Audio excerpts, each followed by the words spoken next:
people in North Smithfield fund projects in Bristol too, don't we? So we need to look at that as all taxpayer dollars. It shouldn't be looked at as a gift because we're paying for it. Agreed? I do. Okay. Anybody from, and Mr. Curtin, as you well know, anybody can use Lincoln Woods only pond, it's a state park. Anybody could go to Garden Park, it's a state park. Just like this will be a town park, we're not gonna put restrictions. I envision this as being regional, Burrowville, Smithfield, North Smithfield, Lincoln, Woonsocket. People wanna go there, it's open. I have no doubt. And again, I recognize the need for open space. My issue is not personally with the requirement to meet those needs. It's with this particular project and the price tag as it has been communicated to us. So those are my concerns. And I do hope in the course of those negotiations as well, and you do talk about any potential restrictive covenants or any requirements for fencing or whatever it is to protect the property owner and what those costs may be. I hope that all comes into the equation. So you've answered a lot of the questions I have. I thank you. And Mr. Byron brought up the Argo property. And that's another property. I personally, I haven't been on the Gold property. It looks fantastic. I have been multiple times on the Argo property. That is 20 acres of land in a prime location. I've also walked that property with the cross-country, with a representative of the athletic department here at the high school, and they raved about the potential for active recreation on that property. You know something? Those are 20 acres we have been offered here in North Smithfield for free. I'm not saying it's free of encumbrance. I'm saying it's not going to cost taxpayers a dime to get that property. I would certainly like to see the council pursue that, obtaining that land before we go anywhere else. So, I want to close with, I came from a Parks and Recreation Commission meeting tonight, and again, we support passive, active recreation here in town, but we discussed it, and based upon that discussion, questions I raised tonight, as well as other questions in the course of that meeting, I'd like to read to you what was put forth by the Parks and Recreation Commission this evening. The North Smithfield Parks and Recreation Commission cannot support the purchase of the parcel known as the Gold property as currently constituted for approximately $1.95 million or anywhere thereabouts. The Parks and Recreation Commission does support further investigation and negotiation for this property going forward, and we appreciate the opportunity to be part of that negotiation process going forward as well. Thank you. Thank you. Sir?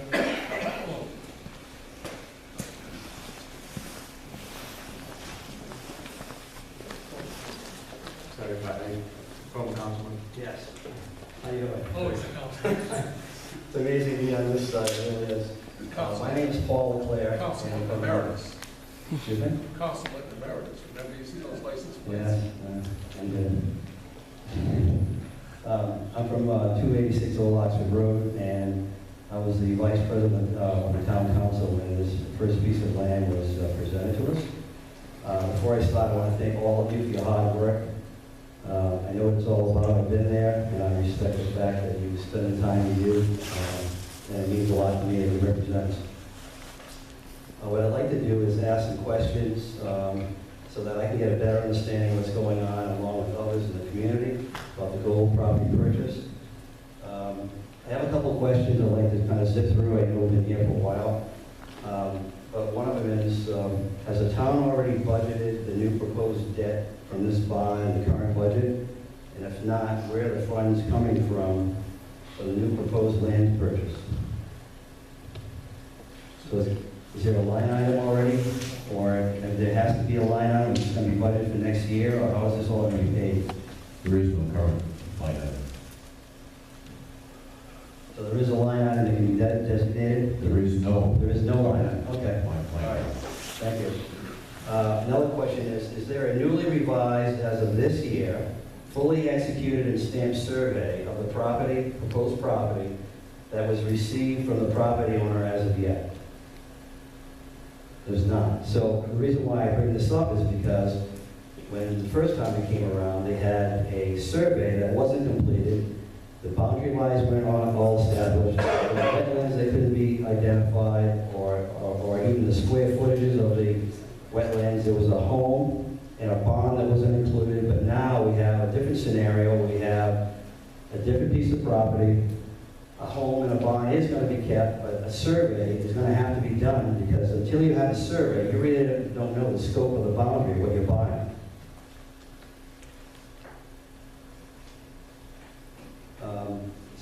Someone mentioned earlier too about having a professional property or real estate appraiser estimate the value of the property, and we have, I guess, from 2008, which is not applicable any longer, so that's going to have to take place. I really feel that the asking price right now is not even close to where it should be. In my opinion, because of the topography, the railway, easements, the location of usable land, this property can't be developed. In fact, the number, which is ironic that Mr. Clifford brought up, because the number that I remember to develop this property back in the day was $140,000, but now it looks like it's $144,000 per lot. That's probably why that this land hasn't been developed yet, because it's cost prohibitive to develop it at that kind of cost per lot, and that's not including the home. One thing I am interested in is getting the net cost of the bond, and what I mean by that is the amount of the bond, total amount, the interest rate, the term, and the amount of the current tax revenue that's being received from the current landowner and the homeowner, which is going to be lost. So I'm looking for the total number. If we go ahead and do this, what is it going to cost the town? And that doesn't include the soft cost of, or even hard cost of, the police department, the fire department, the public works department. So all those things have to come into play and have to be considered as part of the cost. So we need to, as a group, figure out what that's going to be, and then negotiate the cost of the property down, knowing that it can't be developed. I mean, they've had this up for sale for how many years, Michael? 10, 15 years? 2008. Since 2008, and they've listed it in multiple locations, multiple New York, the MLS, etc., even in magazines, and they didn't have a buyer yet. And the reason why I keep on coming back to this is because the cost to develop that land is cost prohibitive. So if we end up getting this piece of property, it's not something that's going to be, the value is not on the development piece. The value is just on open space. We can't mine it, so there's no value in terms of any of the minerals.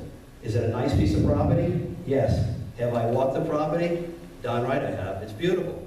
But the point is, it's not that the property is beautiful and it has great open space. The problem I have with it is the asking price. It's too high. It's way too high. And then by getting an appraisal of what the current market value is, it's going to give us at least an idea where possibly it should be, and then negotiate from there. But we need an appraisal. Agreed. Just with that. I asked at the last meeting, and you have to realize that for me, and several others in the council, this just came up at the last meeting. And I have really worked hard on this. I spent probably 45 minutes on the phone with the finance director trying to go over these points. I think one thing that you did not have, and I'm not correcting you, was the cost of the bond counsel to get that bond out to market, right? I asked about that question Good last week. question. And then they said, well, we'll add that onto the bond. I have no idea whether that's this much or this, because I don't know. And Cindy was going to call, she got tied up with other things, she was trying to educate me on this. I don't know what that number is. Is that number, you know, she basically gave me an answer to that, and she was trying to educate me, because it depends on the market at the time. In other words, is the things going, bonds going, what is the payback, the town's fund? There's a lot of factors. You just can't say 4%. Okay, so I just wanted to, Thank you. you know, put that point in. Yeah, thanks for clarifying that. Yeah. I didn't realize that, to be honest with you. Yeah, I don't know what the answer is. Okay. One of the things that really troubled me with this last deal were the last-minute concessions that were brought in the day of when we were making a motion to either go for this property or not. And some of the concessions that still to this day bother me is at the end hour where we're figuring, just no, this is it, we understand what the plan is. Now it changed to, well, the owner wants to have a plaque and a bench for the Gold Forest, labeled somehow Gold Forest. He also said that he wanted to be the manager of the property by patrolling it via an ATV. He also said that he was planning on using the Boy Scouts to maintain the property, and both of these are liability issues. And the other piece that was most troubling, which has already been mentioned, was about having the town sign an RS form for charitable deductions due to the purchase price. I'm just hoping that if this ever moves through, that we're not going to be surprised by having a last-minute deal where, oh, by the way, we have some concessions that have to be met, and you need to vote on this today, because that to me was absolutely, I felt like I was being violated by that whole series of things that happened at that last moment. Another question I have is, has the trust been contacted for a quote to insure the proposed property? Because that's going to be another cost that's going to be involved, so the trust has to get involved in that. And here's something to think about. You know, we're talking about protecting our open space and our land. Well, for example, the town purchased the conservation land with Booth Pond, which right now is costing town $40,000 a year. And I heard that from a source that Booth Pond is starting to deteriorate because of all the construction that's been taking place around Booth Pond. I also heard today that it sounds like there is a 88-unit complex that's being proposed to be built right on the side of Booth Pond. So how are we protecting, I mean, how can you protect our open space when you have that kind of development right on the side of open space? So Booth Pond, which there's so much turmoil over protecting Booth Pond and the organisms and everything else, just to find out that the construction that took place is damaging Booth Pond, and now they're talking about an 88-unit complex that's going to be right on the side of it. So I don't know what's going to happen to Booth Pond at this point. So in closing, I mean, there really needs to be a lot more due diligence that has to take place. We have to do a lot more inquiry type of questioning. We have to get a survey. We have to have also, and here's another thing. The purchase and sales agreement. Before that is even thought of being presented to the town council, they need to look at it. You need to have a full view of the purchase and sales agreement in full, in its entirety, before it's then presented to you for vote, because that wasn't done before. So we had little pieces, but we never got the whole thing, because we never would have been surprised on the last day before we had to make a vote. So that I found would be really important to make sure that happens. So that's all I have to say. I'm just concerned about thinking about there was possibly going to be a vote tonight, and the president obviously said there isn't, so I feel a lot better about that. But there's a lot more research that has to be done in order to make a conscious vote for what's good for the town and good for the taxpayers, and what's good for open space too. I'm not against open space, but once again, I feel that the asking price is way out of whack for what we're going to get. Thank you very much. Councilor, try to check your memory, Councilor. You and I were the two that voted against it. There was 3 for it and 2 against it. Correct.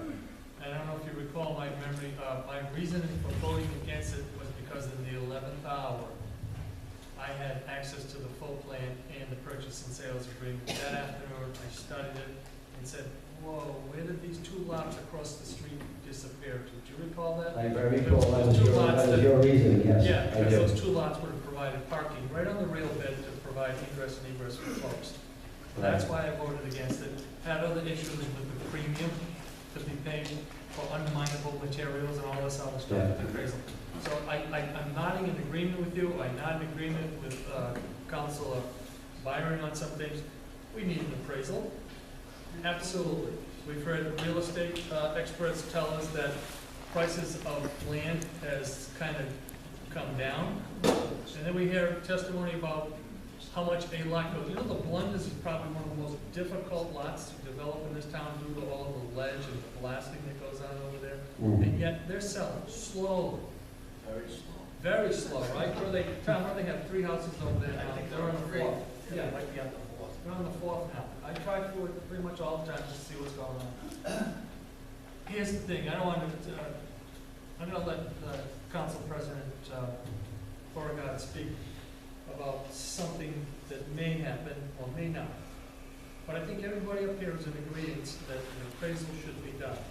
Now, tonight, what's before this, and why this became a quick hurry up, was that, you know what, maybe we should let the town planner speak. I'm so sorry. Tom, you wanna come up? Yeah. Mr. President, you wanna- Just one more piece. The hurry up scenario. Watch out. The hurry up scenario, every time we've had that, I feel like my back's to the wall, and all I want to do is push off and say no, because there'll be another opportunity later on. I strongly believe that, maybe you have to be more patient, but the whole hurry up mentality is not a good scenario for any scenario, because it makes you react to things much faster than you should, and it doesn't allow you to have the time to have deep discussions about what's going on and what the right thing is to do, because you have some kind of contingent thing or something happen in terms of money that you have to hurry up and do. So just be aware of that. Be careful. Thank you.